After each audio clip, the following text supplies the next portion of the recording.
What's going on, everybody? Hope you're all having a fantastic day today. Now, ladies and gentlemen, there's been a lot of drama going on with Portal recently, and I'm not going to lie to you guys.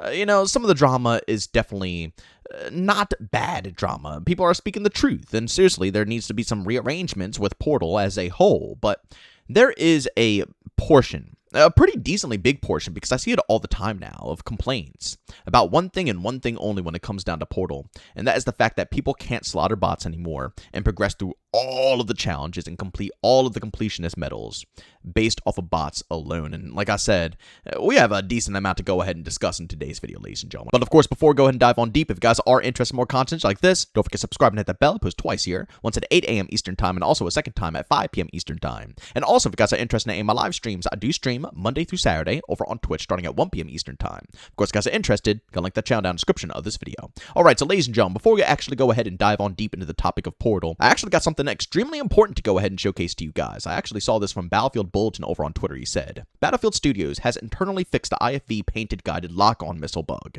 which is ruining aerial combat in Battlefield 6. Unfortunately, the fix won't make it into update 1.1.1.0 next week. That's a lot of stuff to say. It should be coming soon, though. They're aware of an unintended behavior bug where the air countermeasure does not see certain ground-to-ground missiles or other non-air-to-air weapons, for that matter. And again, this is, thanks to Hellish88. But this is some very crucial information. I've known a lot of pilots who have come out and said they're not even going to bother flying before the situation has been resolved within Battlefield 6. It's been really making aerial combat extremely harsh, and I'm not going to say this is going to fix aerial combat. I actually have a completely separate video for you guys going over everything that has to be done to really make aerial combat within Battlefield 6 feel good for the overall audience out there. But, when it comes down to just making sure that, people can actually fly and not feel like they are being punished every single time they get into an air vehicle, this right here will be good enough for the time being until they can actually polish off the rest of the experience. So I'm very happy to hear that they are pushing this through. And the last thing I could possibly think of after this is obviously the recon exploit, where you can go ahead and pull out a drone and someone can smash it with a sledgehammer and fly into the sky. I know a lot of people will say it's fun and it's fun-y. I get it. Don't get me wrong. I do think it's pretty hilarious myself. But it does become very obnoxious in game modes like Breakthrough, where, again, you have a defensive line, but they're able to get onto just stupidly high surfaces, making your experience 10 times worse. How do you go ahead and push up to an objective point when you have people, like, for example, on Manhattan Bridge, you have people boosting up to the bridge, while we're trying to push up from the water side, and it's nearly impossible to get around. And they're boosting up on the buildings, and it's... Yeah, you get the idea. On Cairo, where they already, nerfed the buildings, people are doing it again. It's not very nice right now. So that is the last thing I could really think of when it comes to fixing up a lot of the beefiest bugs going on within the game. But with that being said, guys, let's go back into the Portal topic here. As I stated, I don't think Portal is perfect whatsoever. I truthfully do not. It needs work. But with the recent update, they went ahead and killed off all the bot servers, which personally, that is not my biggest issue when it comes to Portal. My biggest issue is discoverability, being able to put up a server and be able to get people to see it and want to join it and have a persistent server of Conquest or Breakthrough or Rush. But those servers are fine, right? You get full XP and you're A-okay. You log into one of those bad boys and you should be able to grind out everything perfectly. But when it comes to bot servers, bot farm servers, they removed all types of XP, so you can no longer really, grind up. I think there's still like a slight XP rate you can go ahead and earn, but when it comes to doing all the mastery challenges and all of the main goals, you can no longer do that in the XP servers. And a lot of people online are going absolutely bonkers because of this. And again, I have to say it 50,000 times over because people are going to, accuse me of this. I'm not saying Portal is perfect. I am not. They need to do work to Portal. But this is not one of the things that they need to do. I think they made the right move by making sure bot servers are, semi-irrelevant. And, yes, you can get minor XP, but you shouldn't be able to complete everything in the game based off of versing a bunch of AI. That's extremely easy. And I actually saw a post over on Reddit that, kind of described it the best. This is by Narsala, saying, that is why DICE removed bot exploit. Bot farmers are crying like a little baby because they can't do this anymore. I'm not going to say they're crying like a little baby, but as I stated, I see a lot of people online very pissed off that they can't go into bot lobbies and grind out all the challenges within the game. But, the video footage here kind of explains exactly why I don't think this should be in the game. This is actually by Ghost Gaming, I believe, is where, this individual stripped this video footage from. But it's just showcasing what your typical bot lobby looks like, and this is how people rank up, ladies and gentlemen. I've actually seen people who are like level 130, 140, 150 already within Battlefield 6, and I keep thinking to myself, how the heck do they get up there? This is why, guys.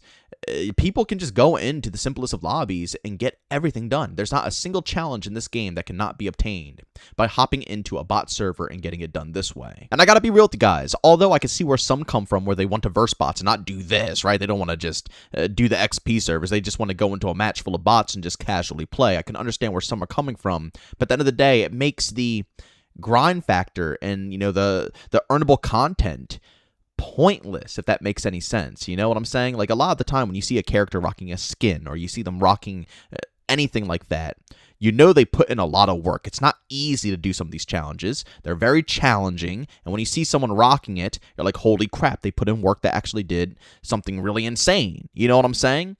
But you can kind of bypass all of this when it comes down to bot lobbies. Now, there are some things that I think shouldn't be affected when you go into bot lobbies, because as I stated, there are people who just want to casually hop on, and I think there can be a middle ground struck here. And again, this doesn't really, I'm not saying that it's okay to still whine and complain about not being able to do all the challenges through bots, because seriously, you should hop into the base experience and play with some other people, or just accept having a lower XP rate. But wanting to be able to complete finishing challenges like for example, getting 50 kills, I think, without dying in a match, like, all this stuff can be obtained through bots, okay? But we'll get back to that a little bit later. I do think there should be a middle ground that is struck here for players who do want to just verse bots. I think not only should they have reduced XP so they could still progress through their levels and they could progress and, you know, get attachments and stuff of that sorts, but when it comes to the gun unlocks, I think that those things should still be available to those who want to verse bots only, because right now, I believe, if I'm not mistaken, those have been cut as well. So if you want to lock new weapons, you can't do that in bot lobbies. You know what I'm saying? If you want to go ahead and get different versions of the assault, progression trees, you can't go ahead and do that unless you go into an official lobby. You can't do the adrenaline kills, you know, or you can't do the sniper kills, all of this stuff. It just won't simply track when it comes down to versing bots only. I think this should still be in the game, but keep it how they're doing it right now. Basically, they're reducing these challenges. Like, for example, the adrenaline kills, I think it was like 30, and I think now it's 3. And the headshots, it was like 100 plus headshots or something like that, and now it's like 5. It's literally insane how much they decreased the challenges. Honestly, I would say maybe they even went a bit too far here, maybe overstepped the decrease, because it's almost seeming like it's not a challenge anymore. But I think they should keep the lower challenge rate, you know, for people who are actually playing in-game. And if you want to verse bots, there should be separate challenges where there are right now. Again, 30 kills while using adrenaline, 100 plus headshots from so far away. That stuff should still stay in the game. I don't think people should be penalized from earning new content, new attachments, and all of this stuff from versing bots. I don't think that should be a thing whatsoever. If they want to casually hop on, not verse other people, and they just want to verse AI while still getting attachments and playing the game and seeing what else the game has to offer, I think that should be doable, but it should be harder to complete. You know, because you are versing AI at the end of the day. And for those who are versing real players and going into the very competitive scene, they should have the decreased version of these things so they can get it easier. I think that would be a perfect way of handling it. But when it comes to the ultimate challenges, no.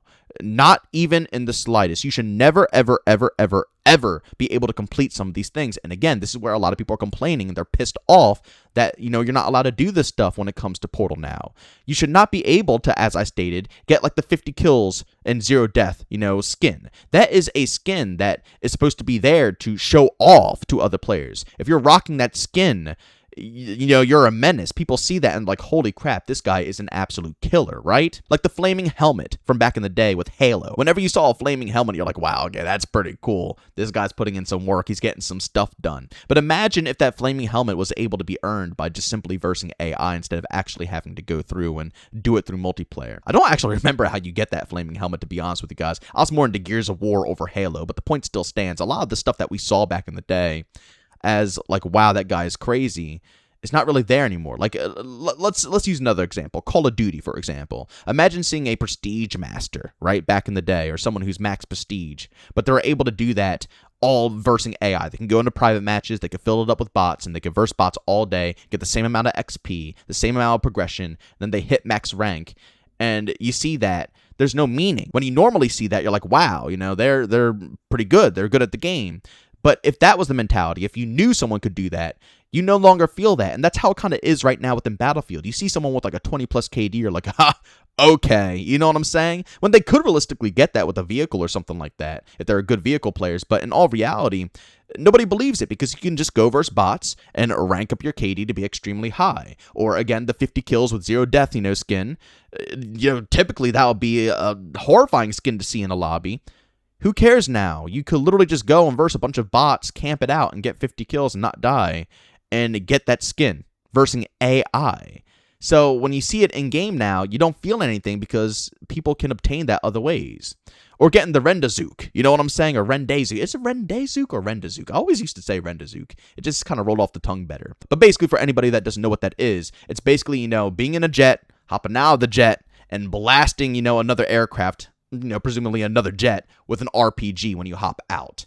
Very hard to do, right? And there is a dog tag within Battlefield 6 that you can earn by doing this, yet you can literally go into a private match, verse a friend, tell him to just fly behind you, and clap him like it's nothing, and get the dog tag. You see what I'm saying here? Does this kind of register? A lot of things, you just don't have any feelings for them anymore. There's no emotions because people can find ways to cheese them, right? They can find ways to cheese them. They're not earning them legitimately. They are cheesing the system to earn them easier, which takes away the whole fun factor and the coolness of these items. So although I think there should be a middle ground struck when it comes to bots, giving people experience when it comes to playing, I think you should be able to earn some things, guns, attachments, more things for your classes, the different skill trees, like I said, stuff like that should be earnable. But when it comes to the ultimate challenges, the prizes that are, top tier, that stuff should be capped. You should not be able to earn that in a private match experience. If they can handle it this way, I think that would be perfect. But sadly, there's still going to be people who complain because they don't like it. As I stated, they want to go in versus AI and cheese it up. And I'm not talking about everybody because, as I stated, I know people who enjoy versing AI. And they're not versing AI because they want to get the 50 kills and 0 deaths or get the Rendazook and all that stuff and, cheese out all these challenges. They like versing AI because they like to chill. They like to relax. Or maybe that's just really all they can, work with at the moment with their current life situation. There's a lot of reasons why people want to verse AI. So you should still earn something, something from it. Because let's be honest, getting new guns and new attachments, I don't care if someone does that against AI. That's not like hard. Any one of us can do it. We're all grinding through the weapons and attachments. I don't care. But when it comes to the cool challenges, the prizes that are top notch, that must be locked off.